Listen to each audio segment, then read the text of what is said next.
The idea that we are not inheriting the ground from our grandparents, we are borrowing it from our grandchildren, is kind of embedded in farmers all the way across the United States. There is a direct connection between sustainability and profitability in agriculture, so they go together, hand in hand. I think the common word is pride. Nearly every farmer I talk to is proud of their farming operation. They're proud of their profession. They're proud of what they do. I've always been cognizant of the fact that my family, myself, we would be eating these vegetables ourselves. So we do everything we can to produce a safe product. It's my responsibility to take care of these crops and to take care of the land to be able to pass that to future generations. And every generation has that work ethic that tries to leave the woodpile a little higher than they found it, if you will. Stewardship is a responsibility that guides your decision-making process in a very complicated world.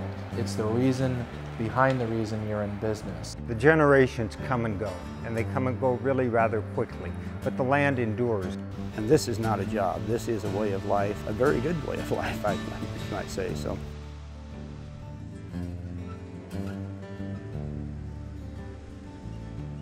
It's an untold story in rural America, or at least one that isn't told often enough. Across the United States, farmers, ranchers, cooperatives, and other rural businesses are protecting the land, improving their environmental performance, and giving back to the community. All while creating jobs, powering the rural economy, and feeding the world. There are no better stewards of the natural resources of this country, the surface resources, than farmers and ranchers. They understand that if they take care of the land will take care of them, it will feed them, it will feed their families, and will feed the rest of us. They all have a hardwired genetic disposition to take care of the land and protect it. That's what they've done for centuries, and that's what they'll continue to do. When I think of stewardship and farming together, I think of it really in two ways. First of all, the land, the soil, is our #1 asset other than our people. And we need to have the land to be a sustainable farmer. We need to have good soil, and so we're going to take good care of our soil strictly from a business perspective. But also, we've grown up on farms, many of us in America. We love the land, and we're going to treat it with the respect that it deserves. I don't believe that there are very many people involved in production agriculture that don't have a fire in their stomach, a real passion for what they do. Because without that, the long hours and the trials and tribulations that come our way by virtue of nature and whatever roadblocks we face, I don't think you would be able to survive through those without that passion. Part of that passion is a respect for the land that we farm. Since 1980, American farmers have increased their total output by almost 50%, thanks to improvements in crop science, agronomy, and farming practices.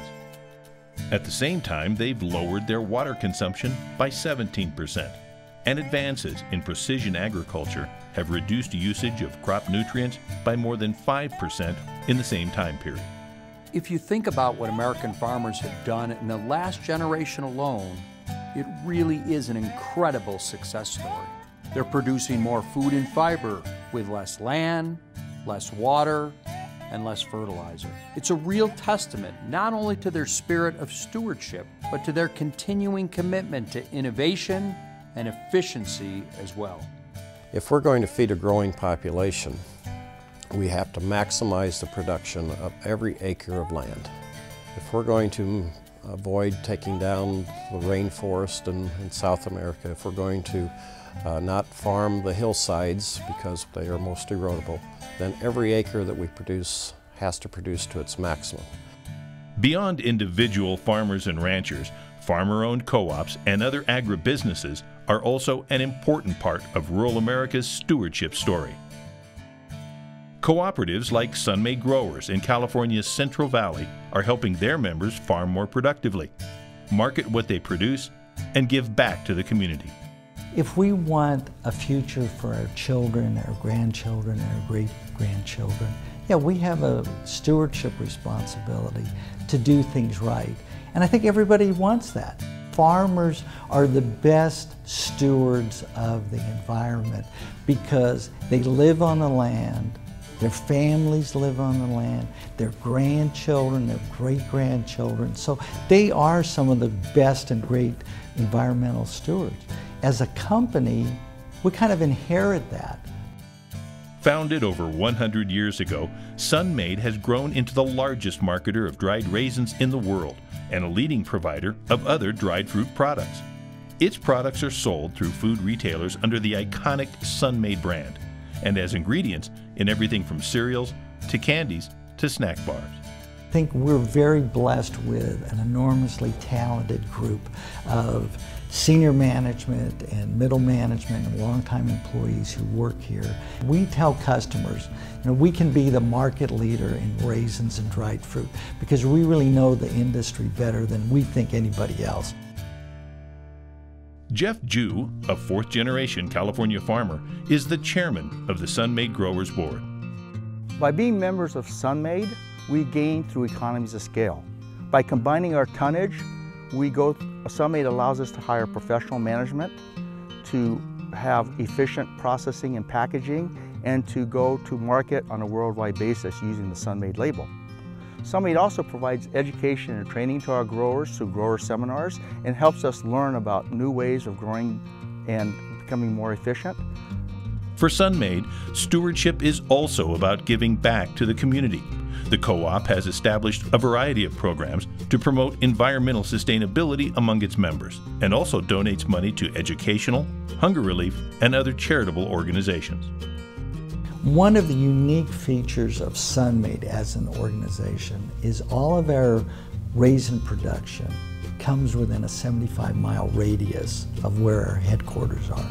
So all of the family farmers, all of the employees that work for us, all of the truckers, all of the suppliers, all come within this community. We provide a very significant economic resource to the community, and it's really a legacy responsibility that we have. Sun-Maid is not alone in its commitment to community involvement.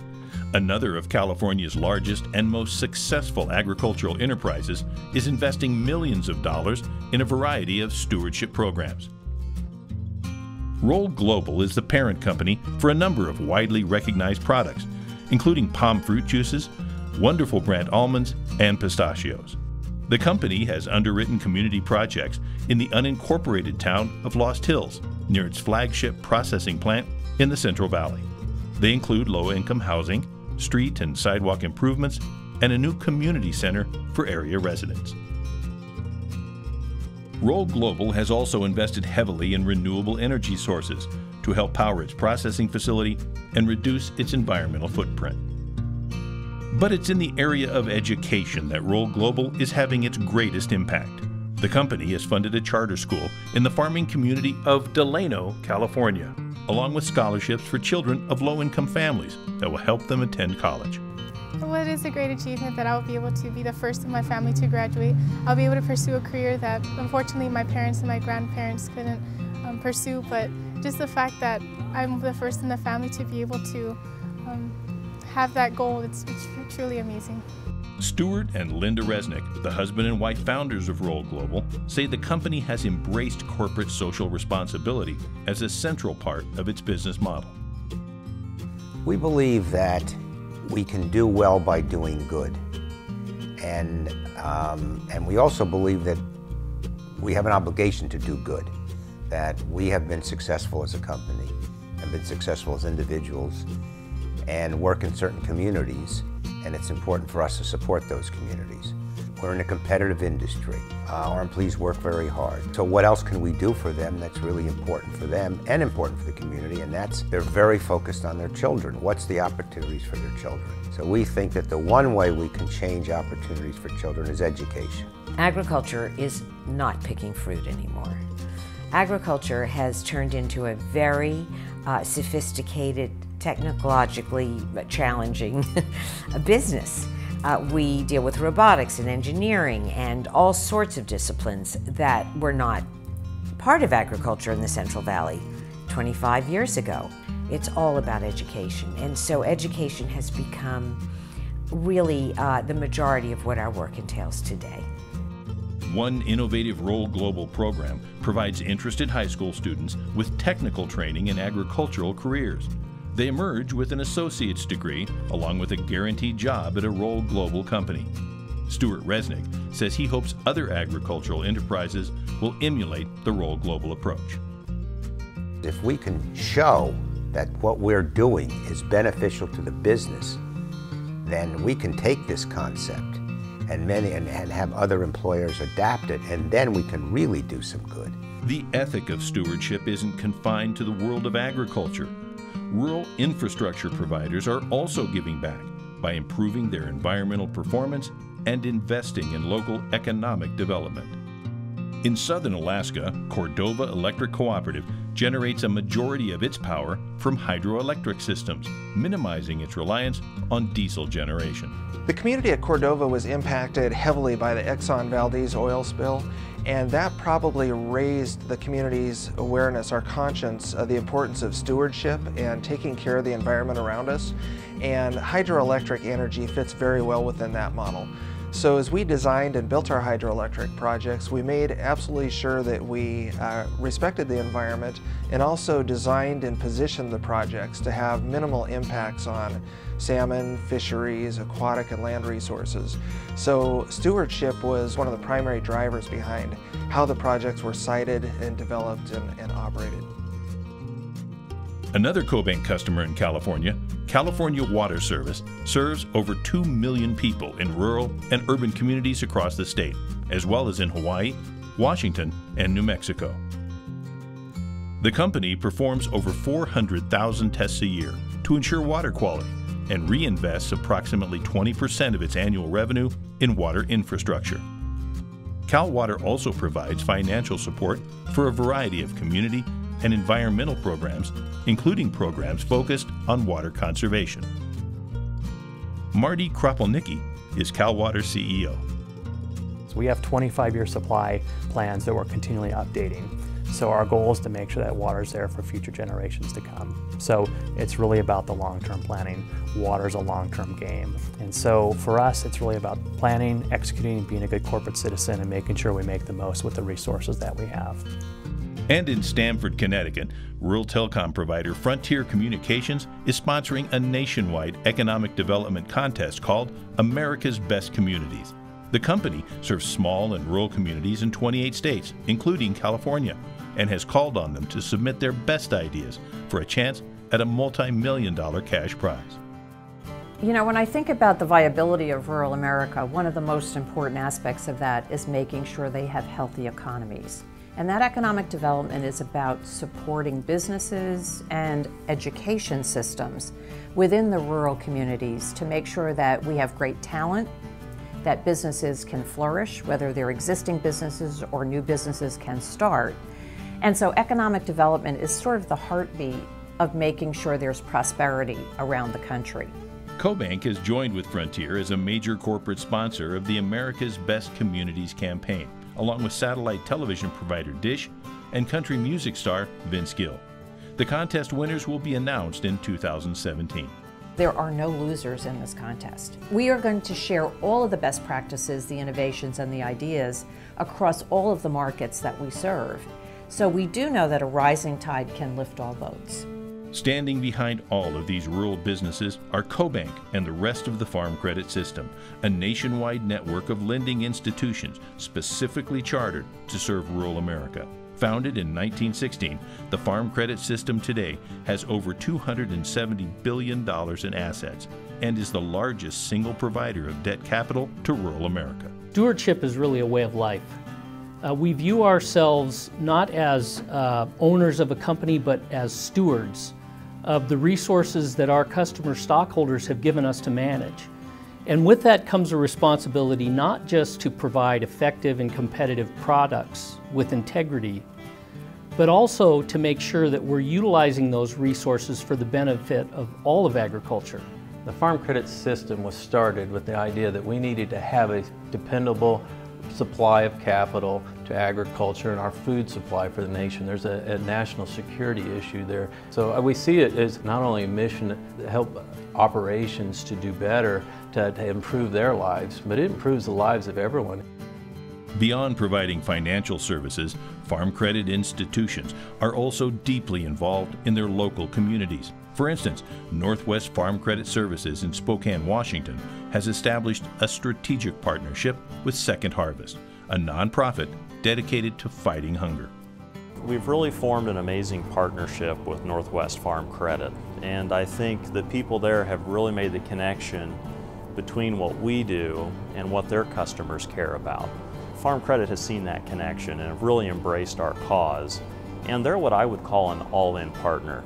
They have given their time, they've given their money, they've been good advocates for us. There's a tremendous amount of food insecurity in rural areas, and a lot of it has to do with the elderly. And so our ability to match up with Second Harvest that has a mobile capability was just a natural for us. And so that relationship has been evolving over time, and with the support of CoBank, we've been able to put both organizations' capacity together and make a real difference in building the capacity of Second Harvest. With so much effort and so many contributions being made, a question remains. Why is public perception of agriculture and other rural industries seemingly trending in the wrong direction? There is a vast majority and a growing majority of people in this country that have no idea of what a farm is really like. They don't know a farmer. They've never been to a farm. Maybe they drive by one at 75 miles an hour on the interstate, but they've never been there. And so their perception of a farm or of farmers or of farming comes from what they read or what they hear or what they see on YouTube or whatever. And most of what they see is probably created by someone with a special interest. Maybe someone that has a certain agenda that they want to get across, and if that's all you know about farming, your perception is going to be altered. The natural humility of people in rural America may also be getting in the way. Quiet labor of love for American farmers and ranchers, that they go to work every single day, they milk cows 365 days a year, they harvest, they plant, all those things that they do day in and day out. We benefit from that, the American consumer does. And there is a big disconnect. While it's hard for them to brag of themselves, folks in my position and others have got to help also. They've got to tell the story. Scott Vernon, a professor of agricultural communications at California Polytechnic State University, agrees. I don't believe that rural American farmers and ranchers get enough credit for the stewardship that they're applying to their operations. And here's why. Farmers and ranchers are humble people. They don't brag a lot. They just go and do work. And by doing that work, good work on the farms and ranches that makes sense to them, they just go about it and they don't write press releases and share that with the world. And so it's because of their humble values, I think, that we're not seeing it played out in the media in the same sense. At CoBank, we think one of our many jobs is to get the word out about rural America. And we do it every day. But CoBank alone isn't going to get the job done. Every business leader in rural America, whether you're a manager or a member of the board, has got to step up and help close the gap between perception and reality. Even more importantly, it's going to take those involved in food and agriculture, those involved in rural infrastructure, and those involved in banking to work together and to think beyond the parochial interest of any one industry. That's something we've not always been good at. But I'm confident if we can do that, if we can aggregate the collective pride of rural America, if we can leverage the strong work ethic of rural America, if we can tell the story of sustainability in rural America, if we can continue our role of stewardship of our natural resources in our rural communities, if we can continue to advance public-private partnerships in rural America, public perception will improve. The untold story of rural America must be told, and the voice of rural America in the rest of our country and around the world will be known.